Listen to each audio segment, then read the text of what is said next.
This tutorial is designed to walk you through the changes in Adobe Connect 9.2 to the audio conference settings of your meeting room.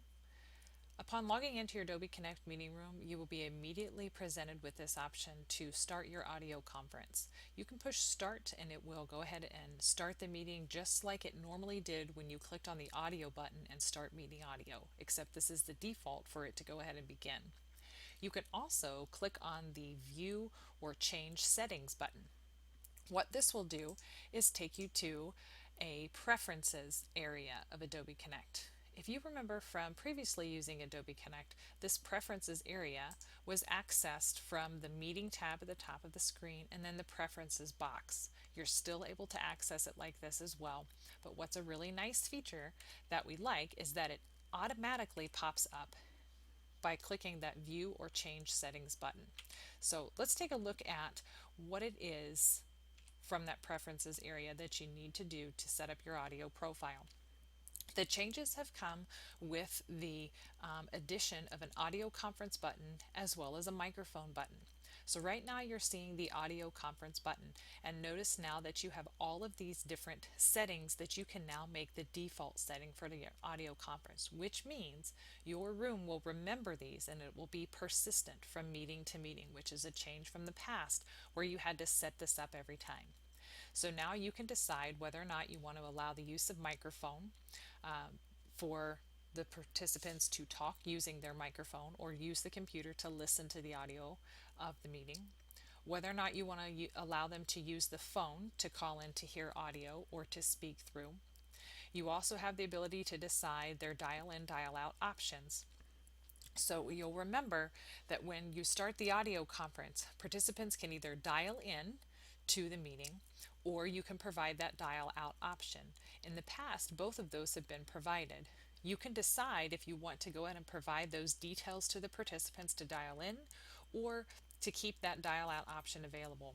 It's always nice to be able to have that dial out option available, and it's actually the easiest for the participants to use because they just enter their phone number, area code, and then their 6-digit phone number into the box on the screen, and then the room will call them. This then allows that audio information to connect directly to their name, and we don't have all those extra logins into the room, so that's always really nice. You can also decide to start the audio conference automatically with this meeting, which means as soon as you log in, it will automatically start the audio conference and you don't even need to think about it. Or you can make sure that this box is checked to show that audio conference dialog box when the meeting starts. That was that button that we saw as soon as it came up to say, do you want to start this meeting?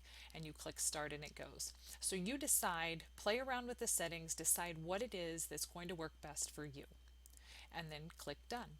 If you ever need to come back, again, this is through the preferences button.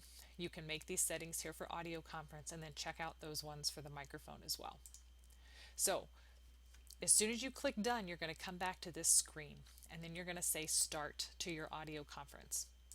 When we do that, it would be the same as clicking the audio button at the top of the screen and starting the meeting audio as we've done in the past. If you click on the audio conference settings, again, that takes us directly to the preferences box that we usually access through the meeting tab. So when we start that meeting audio, we have that dial out option. You can enter a phone number right here and the meeting will call the participant. If they click on the dial in button here, it's going to produce the information for them to call into the conference bridge.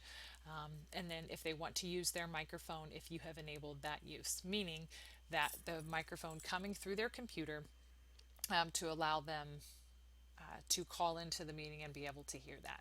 They'll have some different options you'll be able to see up here at the top when they log in. It will switch from a microphone button to then a telephone if you have enabled that telephone there as well. So just some different audio settings, not a whole lot of change in terms of the functionality of the room itself, but just some better controls for you as the host as you're hosting your meetings.